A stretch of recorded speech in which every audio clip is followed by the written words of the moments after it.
Perfect. Right, well, thank you very much, Emma, for inviting me here today.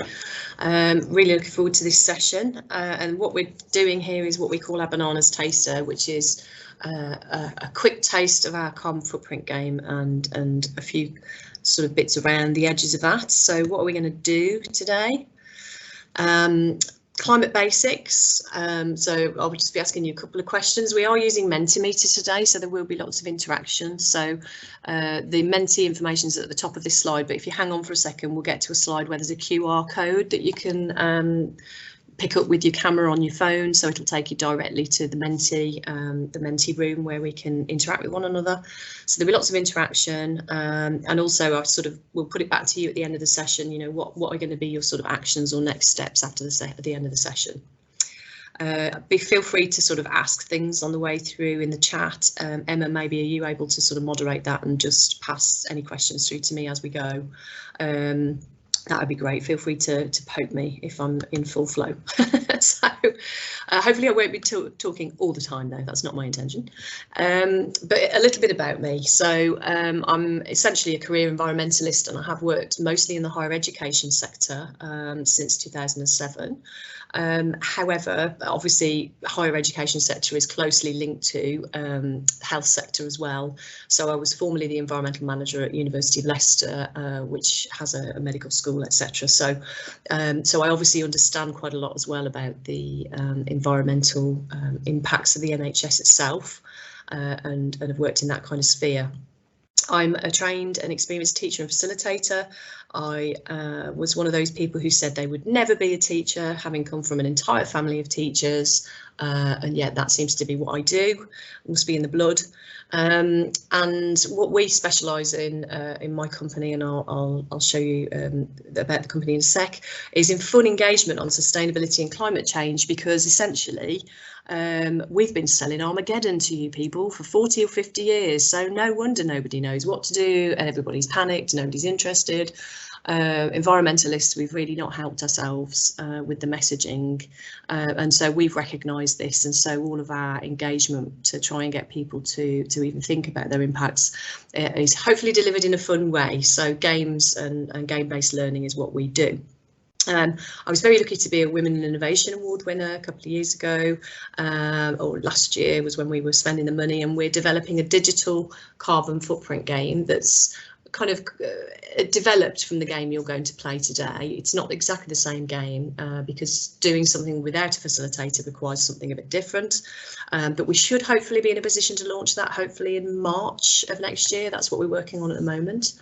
And you can sign up as a beta tester on our web pages as well. So if you go to Future We Want web pages, you can, if you want to be involved in that digital game and the development of it, then you can be. And I'm also on the board of Change Agents UK. I don't know if any of you are familiar with them. They are a small charity, but also have a recruitment wing. And so if you're looking for young people who could potentially fill a role for you somewhere within the NHS who specialise in sustainability, then Change Agents are a really good recruitment partner to work with, because they've got decades of experience of training young people up to take on those kinds of roles. So hopefully there's also a next step for you there if you were thinking you needed somebody for a project or for a particular role that you might be able to get some funding for, although obviously I understand how tight funding is for everybody at the moment. So my company's Future We Want, and we do this focusing on people side of things, because ultimately we've got quite a lot of technical solutions or technological solutions to climate change, but I really feel we've kind of missed a trick because we've not been focusing sufficiently on how people fit within that picture and within the transition that we're now going to need to make to get to net zero. And we believe, you know, we need to engage, inform and inspire. So hopefully you'll get a little taste of that just today. So on with it, our Bananas Taster. So I'm going to give you, sorry, it's not Loughborough's carbon footprint. Sorry, I clearly missed that. It's actually the NHS's carbon footprint, and I have managed to pick up that. So I'll be testing you later on to see whether you know the NHS footprint. So the problem, climate change, it is the biggest challenge we've ever faced. In my view, we need worldwide knowledge delivering at pace. We've got a fairly short window in which we can turn the ship around, and so we really need to reach out to people and get people engaged in this as quickly as possible. And it's been sold really poorly in the past before. It's boring, it's technical, it's scary. At your last Lunch and Learn, I came into the session and we were talking about the kind of emotional impacts of climate change. Obviously, there's a lot of that in it as well. So trying to guide people through some of this information is a really difficult thing to do. So hopefully some of this solution will be climate learning in a fun format. And I mean, we're focusing on the digital version because we want to be able to make the reach of this information as fast as possible and to as many people as possible. And obviously, the world's 4 billion internet users are probably the people with the highest carbon footprints as well. So hopefully we're targeting it to the right people as well. So that's enough for me. We're going to actually get active and do some play. So if you want to point your phones at the Menti QR code, if you'd like to pick that up. Bear with me a sec. Just got my phone here just to make sure that I stay on track. I should be back with the computer. I know it'll take a couple of minutes for people to actually get into this. Don't worry if you're on a kind of holding page. Yeah, that's great. Please give some love, some hearts when you get in, and then we know that you're in. Yeah, so I'll give you a couple of minutes pause just to get in. If people are having technical problems, maybe Emma, if you can tell me.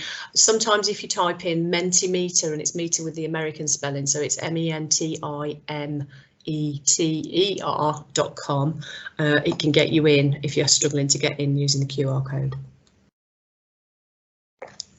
Okay, how many have we got on the call actually, Emma? Sorry, I can't hear you. Are you muted? Sorry, I was muted. We've got 25. Lovely. Nice number. And are there any people not able to access any of the tech? Is there anything coming into the chat, or are we okay? Nothing's coming into the chat, and can see your number of hearts increasing, so we're up to 14. That's fab. Okay. So anybody who's not sent a heart yet but has got into Mentimeter, could you possibly give us some love? Sometimes people overdo the love though, you see, so it might say 15, but it might actually have been 3 people.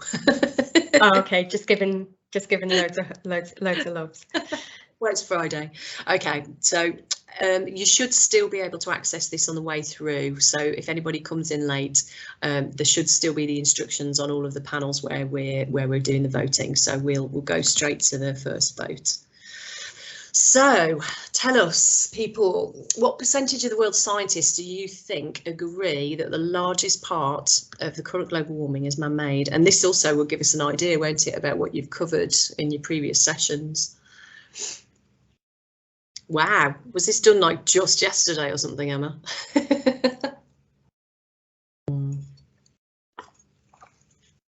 Yeah, I haven't given anybody any prior information as to what the questions are. We have experts in the room. That's fantastic. I'm glad to hear it. So overwhelmingly, the choice was 97%, which, I mean, to be fair, I'm sure some of us would prefer it to be 40 or 78%. But actually, unfortunately, it is 97%. Now, the same degree of confidence in science could be applied to the flat Earth, round Earth theory. So basically, 97% of scientists would also agree that we have a round Earth that we live on. So when you get some kickback from anybody on the science, I think you can say with some confidence now that if they believe, you know, if they don't believe in climate change, then they should perhaps also believe we live on a flat Earth. Obviously, science is never finished, so we would never expect science to come out with a 100% answer. That's just not how it works. But that's enough confidence for anybody, really. And what degrees of warming do we need to stay below, according to the scientists?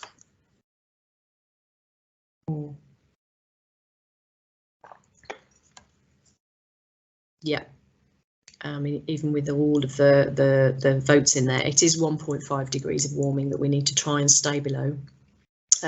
We're kind of on a pathway to hit closer to the 2.5 at the moment with the government, you know, various governments' policies.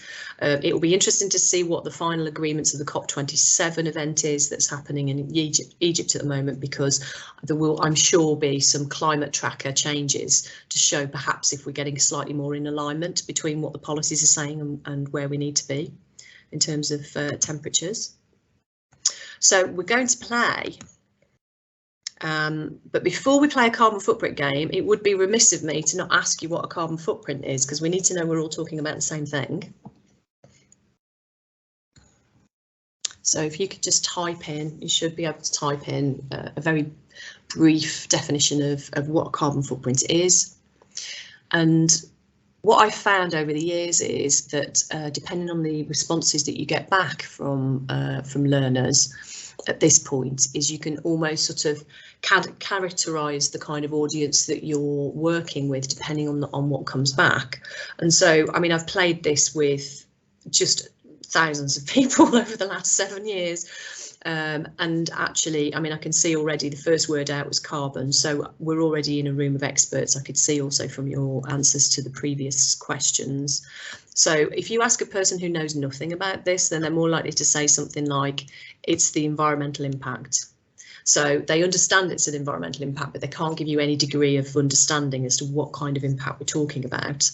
And then after that, you start seeing the word emissions. And so we've got emissions in here as well, which is great. You've already identified carbon as carbon dioxide, as it would be, is one of the key carbon gases, which we produce from burning fossil fuels. But we've also got greenhouse gases here as well. So greenhouse gases emitted by individuals and organisations. So as soon as people are talking about greenhouse gases, they understand we're not just talking about carbon dioxide, we're talking about all the greenhouse gases that are involved, of which there are officially sort of 6 that we control, gases or groups of gases that we control or we're trying to reduce. Is anybody able to drop in the chat? I don't know if you're still able to admit another one, whether you can say what other kind of gases or just put it into the chat.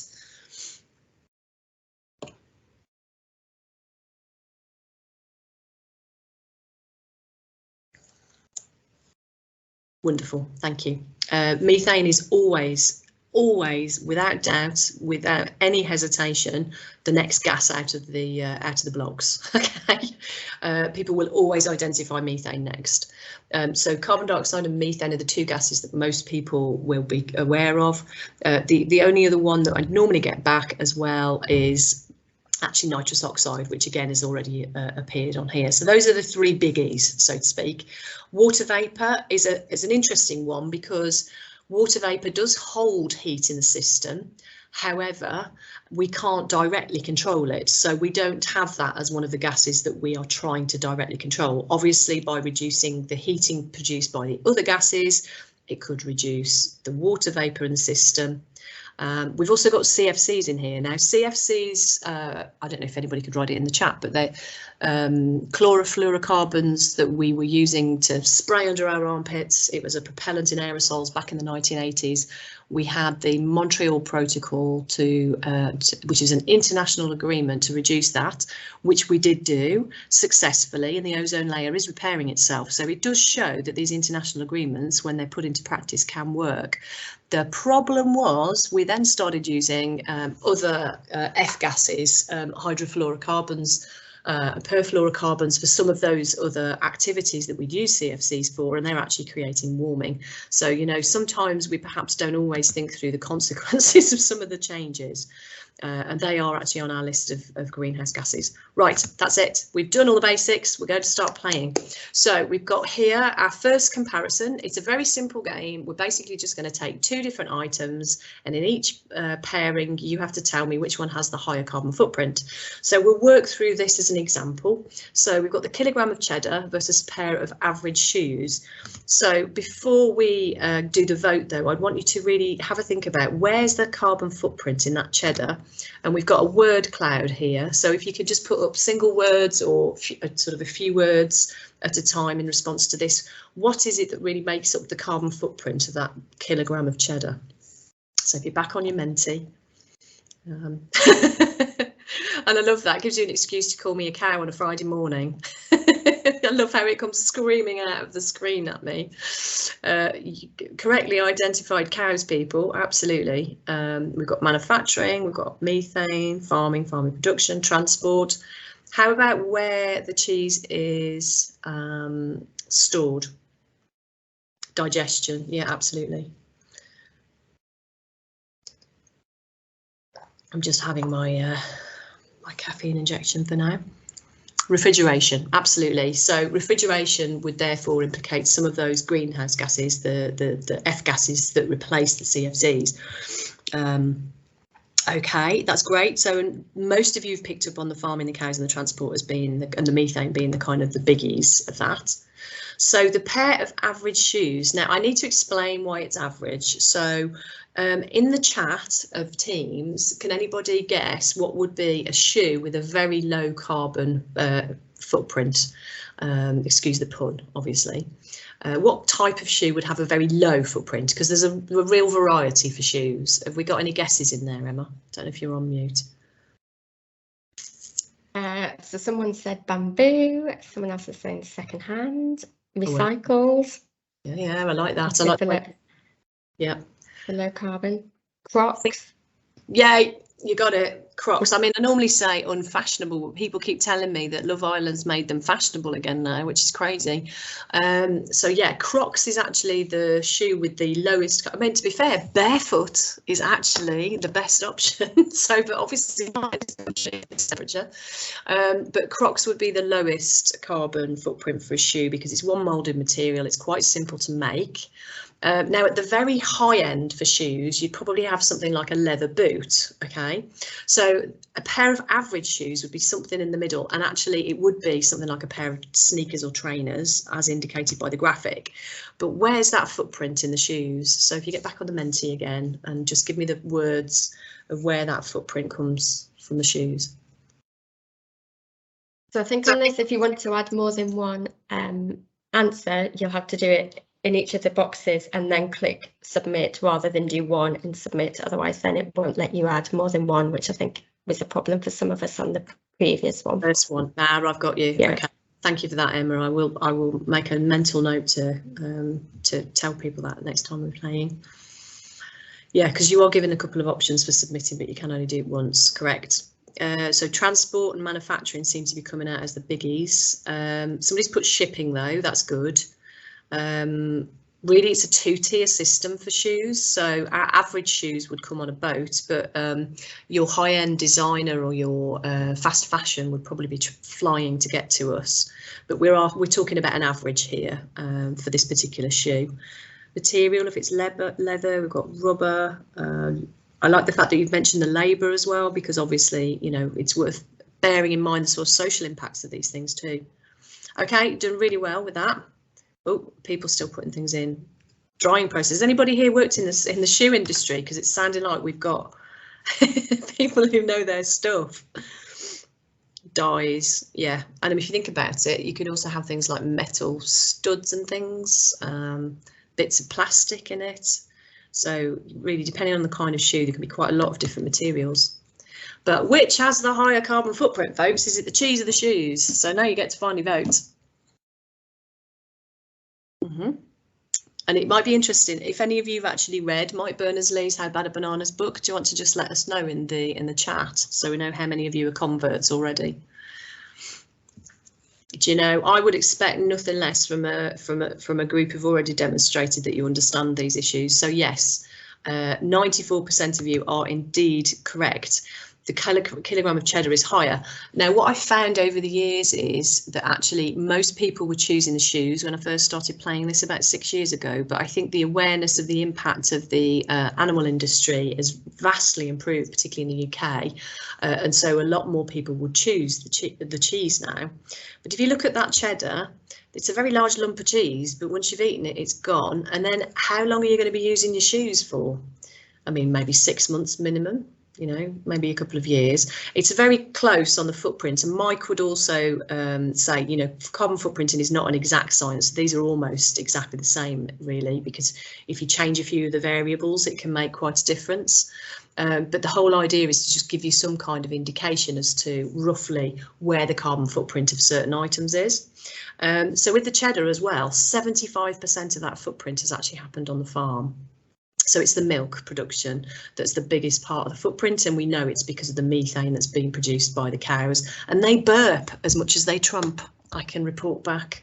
So, and if you want to lower your footprint from cheese, then actually if you eat soft cheese rather than hard cheese, then because it's got less milk in it, then it actually has a lower impact. So I hope some of you like goat's cheese out there. Give me some love for the goat's cheese, people, if you're still on your phones.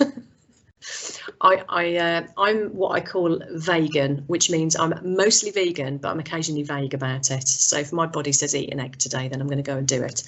And I think, you know, not being exact about these things is actually perfectly acceptable, because if we're going to try and change behaviours for people, you can't actually tell them that they have to switch kind of 100% to anything, really. There needs to be some leeway for humans being humans. OK, should we do another comparison? Go on, Emma. Yep. Emma, can I ask you a question? Because there's a question coming in the chat from Helen saying, does the more lasting impact of the methane versus the carbon too? I'm not sure if that's calculated in the footprint or not. So I don't know if you're able to sort of maybe explain how some of the footprints are taken into account. Yeah, Mike will have taken it as a carbon footprint that's produced, and his parameters on the cheese would be right up to the point where you buy it in a supermarket. So it will be all of the production up to that point. So the methane would have been calculated, obviously, because we know methane has, I think you times it by 25 methane in order to actually get the number the same as the heating capacity of carbon dioxide. So that would have been factored in about how much the cows would have been emitting at the point that they're in the field. That would have been part of the picture. And then it would have included everything right up to the point where you buy it. So something would be in there for refrigeration, something would be in there for transport, for packaging, etc. OK, does that help? Hopefully I've covered it. And I do know that methane, because methane lasts in the atmosphere like 12 years, I think. So obviously the point is more that if we want to massively reduce our impacts and our heating quickly, then having a strategy to reduce methane in particular is really vital, because we know that if we just cut out the methane production, then essentially 12 years later, quite a chunk of heating would have been taken out of the system. OK. Wow, so we're on drying your hands, and you've got 3 options here. So you've got a standard electric dryer, you've got a Dyson Airblade, and you've got a paper towel. OK, and I think we've got 12 votes in so far. So anybody else? And it's kind of quite spread, actually. Oh, some of the outliers. Oh, it's neck and neck. Now it's getting exciting. Have we got any more votes to come in? OK, wow. Right, OK, so we've got 16 in. Are we expecting any more? What do you reckon? Should we give them another second? OK, no, I think we're going to move on. So actually, so you've gone for the standard electric dryer, and it only kind of just went past the post at the last minute. You're absolutely right. Drying your hands with the standard electric dryer is the highest. But if you look at the difference between that and the paper towel, once you've had 2 paper towels or used 2 paper towels, that's actually the worst option. And we do also know that paper towel manufacturers and the things that emit the paper towels, it's almost guaranteed that you'll pull out more than 2 when you're actually trying to go for a paper towel. So the Dyson Airblade is actually really, really low. So could you pop in the chat, why do you think, and there's a very specific reason, why is the Airblade so much lower than the other 2 options? And Emma, just let me know what comes back in. Will do. So got some points about the design, the amount of time it takes to dry, but there's also a couple of points further up about, you know, does it matter, I suppose, where the energy comes from, so whether it's renewable or fossil fuel, and the emissions factor that you're using for grid electricity. Yeah. But so, in terms of why the Dyson is so much better, is it because of the sensor time? The Airblade doesn't heat, recirculates the same hot air, speed, efficiency. Yeah, you got it. Who did the hot air?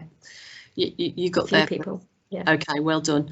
And yeah, so as soon as you can remove heat from any process, then it really makes a difference. And the converse is you know, is true. So if you have some kind of heating system for a process or for a building, then heat or cooling is going to really push up that carbon footprint. And so obviously Dyson have done a good job there by actually making it so that you can remove the requirement to heat the air. It just pushes the ambient air really quickly. And do you know what? It dries your hands as well, doesn't it? Can you believe we even put up with those standard hand dryers for so long? What a couple of things in here. So the paper towel is actually quite low quality paper, so it would indicate that there's some recycled content that's gone into that. As far as all of these things are concerned, a portion of the embodied emissions from the production of the standard electric dryer and the Dyson would also be included as an element of that carbon footprint. But that's a very tiny bit, because if you imagine you'll be drying your hands hundreds of thousands of times with that machine. So the embodied emissions within the machine, you'd be dividing by hundreds of thousands of times per use, if that makes sense, as long as obviously the machine lasts that long. OK, but with regards to the grid electricity and whether you're using renewables, obviously, if you're using the air blade or the electric dryer, if you're using solely renewable energies, then that would massively push the footprint down for both of them, almost to something completely negligible. But essentially, when Mike makes the calculations in his book, then he uses grid averages. So that's the reason why you will still see some, carbon footprint for these items. The other thing I'd like you to do is take this with a pinch of salt. Don't stress about how you're drying your hands. It really doesn't matter in the long kind of scheme of things. If you're thinking about taking a long haul flight, I'd really like you to spend more time focusing on that, and so would Mike. So it's also about getting some perspective here about the things that perhaps you may or may want to be concerned about. OK, so an average person per year in the UK, what would be the carbon footprint for that person? Could you write this into the chat? You're not going to have a chance to put this into the Menti. So when they start coming in, Emma, if you just let me know what people are saying. Thank you. Will do. Lovely. I'm just saying I'm not always voting on this because yes, we as a trust have bought the How Bad Are Bananas game and have used it, so got an unfair advantage. So we've got 3 tons, 60 tons, 11 tons, 2 tons. I'm not sure. 4. 14, 5. Yep. We haven't quite got the golden number just yet, so anybody else who wants to have a quick go, have a go. That was an 2 to 3 range. Yeah, 2 to 3, 12, 18, 8. Yep. 2, 10, another 10. OK, folks, I'm going to put you out of your misery. It's actually 13 tons per person per year, and what I want you to do, so 13 tons or 13,000 kilograms. And so again, if you're doing any outreach as a part of an NHS outreach program, then schools love this, because you can teach kids maths with it as well, because you're obviously teaching them about how many kilograms in a ton, etc., all that kind of stuff. And so we do a lot of work with schools as well. But actually what I want you to do is visualize that. So a ton of CO2 is the size of a terraced house. How many people here live in terraced houses? Give us a yes if you're in a terraced house. I'm in a terraced house. I'm in a flipping cold terraced house because I've been away from it all week and I still haven't got the heating on at the moment. I'm doing my bit for the planet, although I think I might have to give in eventually because I'm feeling quite miserable. And actually the crazy thing is there's 13 houses on my side of my road. So if I have the average footprint for somebody in the UK, then we could fill all 13 houses on my side of the road just with the gases that I'm releasing into the atmosphere each year. Any response in the comments to that? I mean, personally, I find it helpful to visualise these things for people. What do you think? Well, someone's asked, is it decreasing? Yep, but it is. Comments about. Oh, Don's just saying he's still got the heating off. Christine, I'm not sure why you've said pooey, but you might want to elaborate. Also depends on who calculates it and which year they've calculated. Oh, absolutely. But a couple of people commenting that they really like the visuals of that kind of image there, that I think that'll really help people to understand.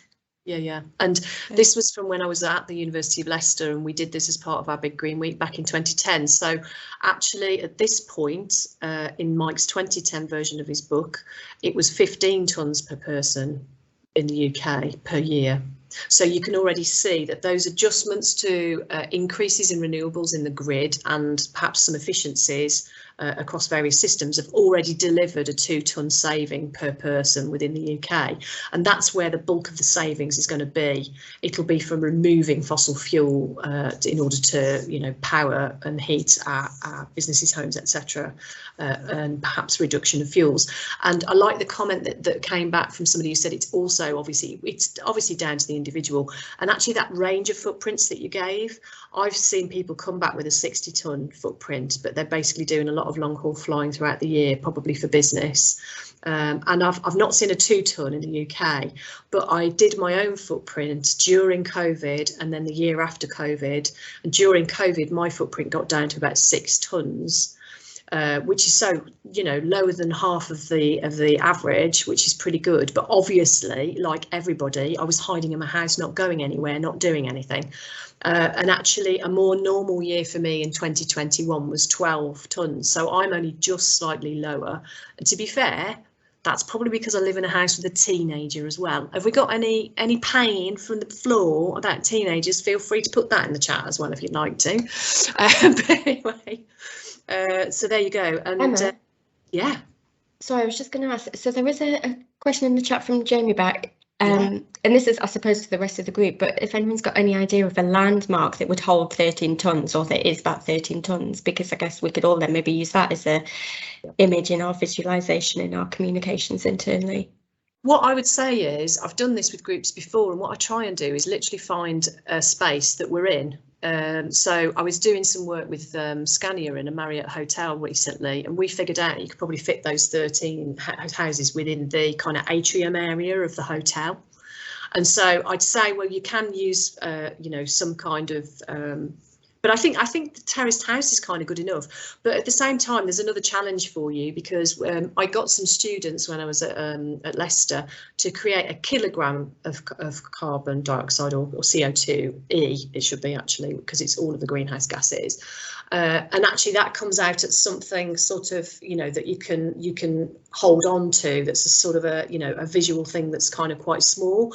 But certainly making something like that is perhaps another way that you could show people what that footprint is. But I don't think the kilogram works quite as well as the tonne, because I think people are used to hearing about tonnes of carbon dioxide, because that's the, you know, the bigger tariff, and it's the bigger numbers that we're concerned about, really. You've given me a mission there, though. I will go and see if I can find, if anybody's got any ideas about what national treasure we could fill with 13 terraced houses, then do put it in the chat. That'd be great. Okay, so we're going to do another comparison. So which of these has the higher carbon footprint? But I do want to explain. So we've got return flights. It's London to Hong Kong, but they're first class flights. OK, so it's one person travelling first class there and back. And that's against an average Chinese person per year. But what I'll explain, first thing is a question. So why would a first class flight have a higher carbon footprint than an economy class flight? If you could type that into the chat, that'd be great.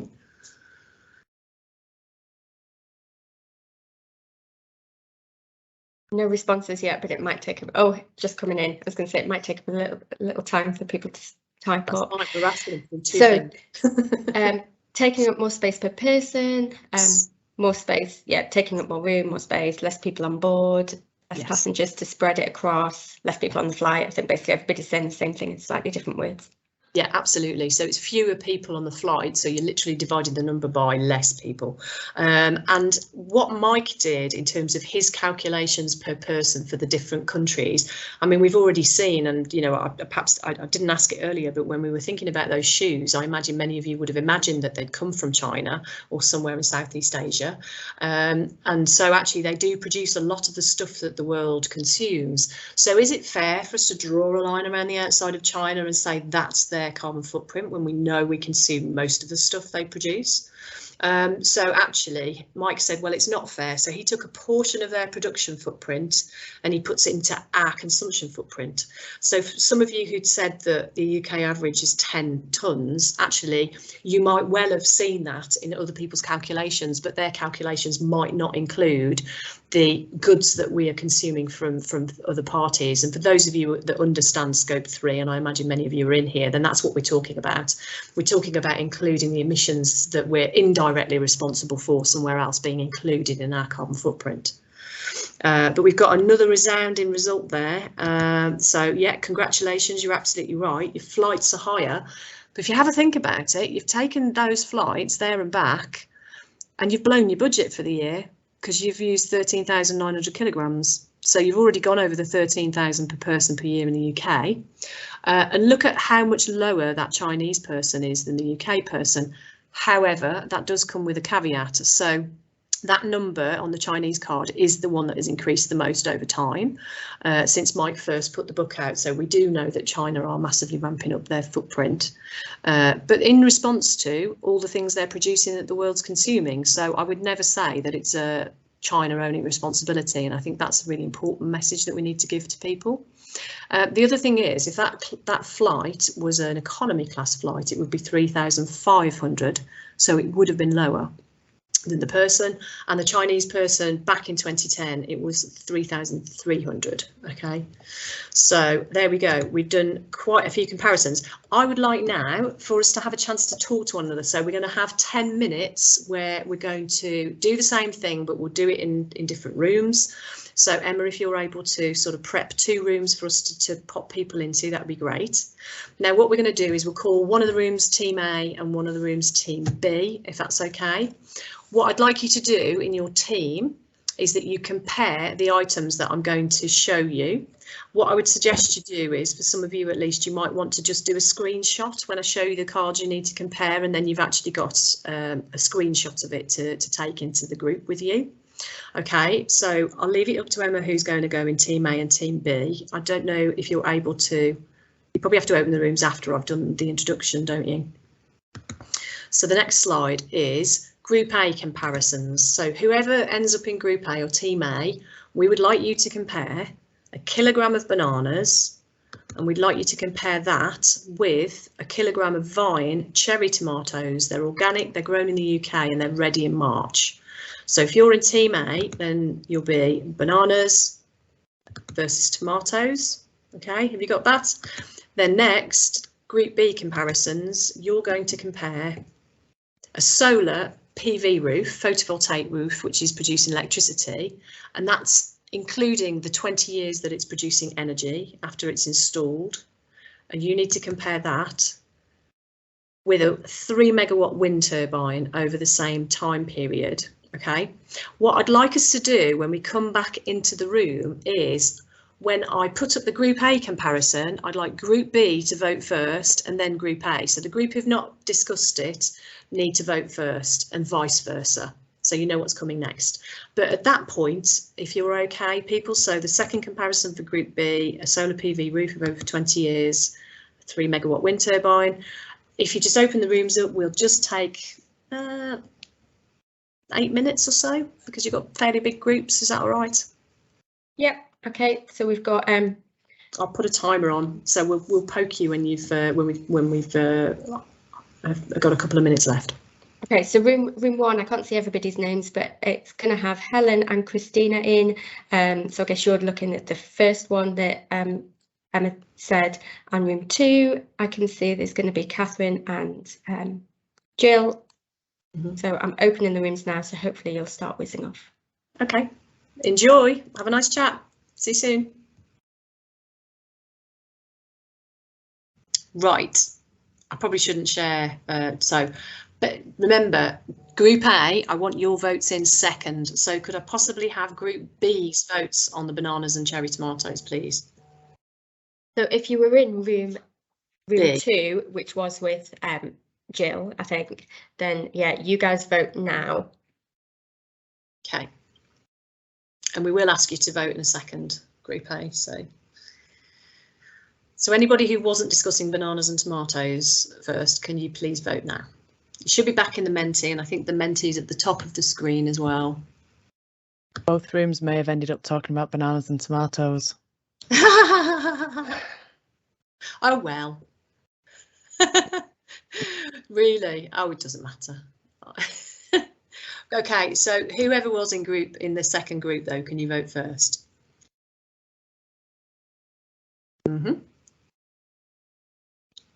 Ooh. And then group A, if you can vote next.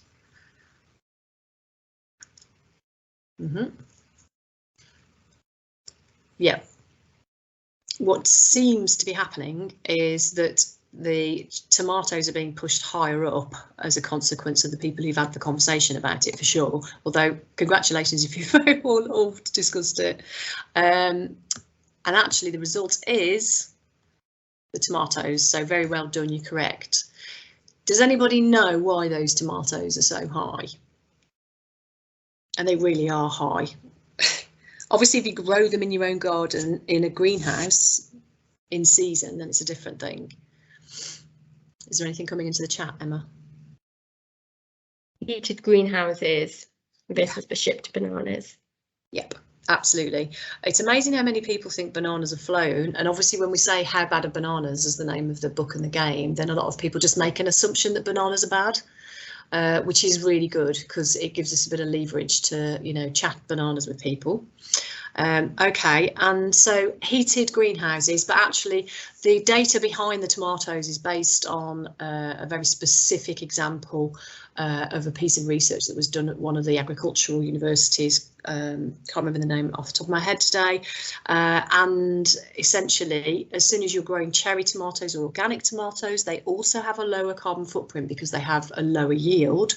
But if you want to eat fresh tomatoes in the winter in the UK, we'd recommend that you get Italian, Spanish or Moroccan, because even though they've travelled overland, they've got a lower footprint than something that's been sitting in a heated glass box in the winter.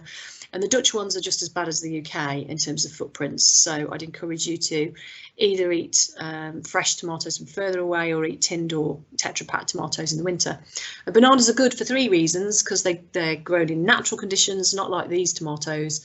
They only ever travel on boats and they come in their own packaging. So a lot of tropical fruit will actually have a fairly low footprint because it follows that similar kind of model. So the first group, Team B, sorry, group, don't want to get confused now. Don't vote yet. OK. The group who are in Team 1 or Group A, so the first group who were supposed to do bananas and tomatoes, can you vote first on the wind turbine and the PV roof, please? Which one of these has the higher footprint? Yeah. Oh, it's kind of even. That's quite even, isn't it? Don't know where the Irish kind of crazy accent comes from. There's no Irish in my family. OK, so Team B, you had a chance, hopefully, to discuss this. What would your votes be? Which is higher, the wind turbine or the PV roof? So Group B or Team 2, if you can put your votes in now. Oh, this is a lot closer. It's a lot closer. Have we got any more votes to come in? Oh, I hope you can't hear my gurgly tummy. That's very gurgly. OK. Actually, well, it's neck and neck, folks. So unless we get another vote in, I'm going to say we haven't got the correct answer there, because actually the solar panels have the biggest footprint because they create less green energy over that 20 years. And it's literally the difference between a domestic level installation and an industrial level installation in terms of the wind turbine. And so because they, are not doing the kind of carbon offset, that's basically what we're talking about here. It's a carbon offset because Mike would say the calculation he did here meant that actually we were burning a certain amount of coal to switch a power station on, because generally speaking, if they're going to top up with some fuel and actually, go online with the power station, then it might well be coal. It's normally coal that would go on. Would be gas as well. But generally speaking, he's allowed this to be a carbon offset for the coal that we didn't burn to produce the same amount of energy. Hopefully that makes sense. So go on. We need to know what the NHS's footprint is, and maybe in the chat you might also want to say, well, you know, what would be included in this. So give us some guesses in the chat. It's a pretty big number. So how many zeros are going to be at the end of the number is really the thing that we're interested in. So the overall, the total footprint for the NHS, what would that be? We haven't got any guesses yet, but Chris has just made the point that the 3 megawatt wind turbine would be able to run his hospital for 3 years. So ooh, that's brilliant. Yeah. Have you got one? I bet you want one, don't you? Any guesses for UK healthcare? Total emissions per year? So total emissions, we've got 20 million, 25 million, 50 million. Some of the things that are going into making it up are anaesthetic gases, inhalers, waste, energy, cleaning, food. Yeah, brilliant. IT.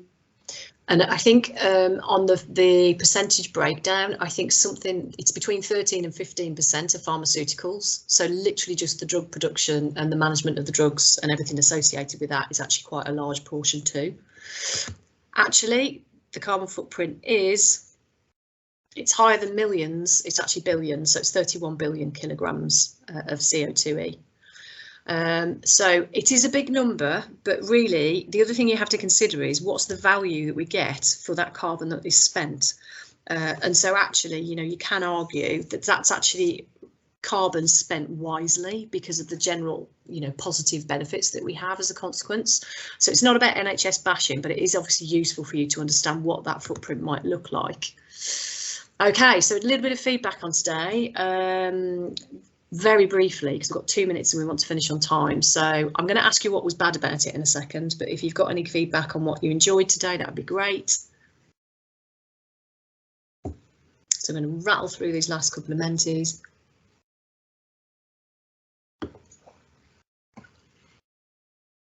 Yeah, it really does challenge your perception. And I think we realised this whole idea of carbon emissions being visible is kind of what we need to make it for people.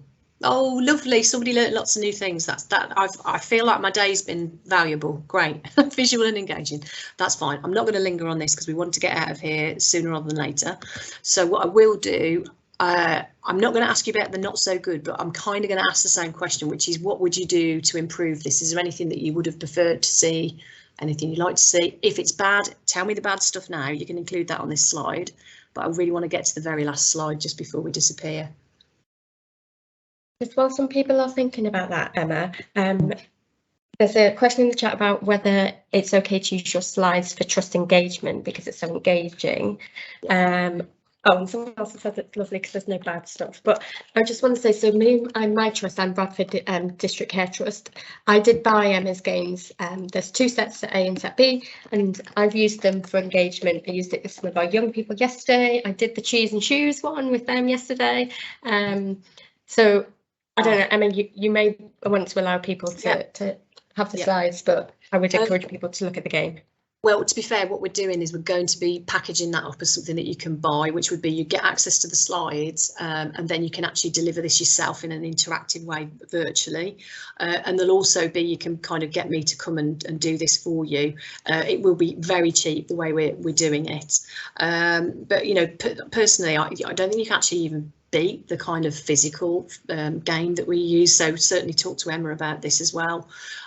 So look out for things that we're going to, and we will, if people want to connect with us, we'll keep you in the loop. There should be more comms coming out in the new year. So then you'll be able to see, you know, how you can literally buy this as a kind of a bananas taster that you can then use ad infinitum after that point. So hopefully that answers your question. Just before we go, and obviously we started a couple of minutes late, so can you give us an action that you're going to take away from today's session?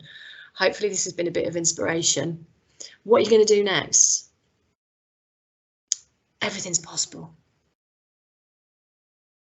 And then for those people who are left on, I will say, Emma, if you ever send me any updated information about new resources, I can share it on the NHS Collaboration Hub and use that as a channel to get information out to people. Yeah. And I mean, I deliver carbon literacy courses virtually. I do them face to face. Also, we sell, you know, a big game as well as a small game, but we are going to be pushing our digital games as soon as we can. Eat more bananas, hurrah! Bananas are not bad, feel free. Okay, that's fantastic. So thanks for all your input. And my best bananas pun to finish with: the time's ripe, so we're going to peel off these CO2 emissions, people.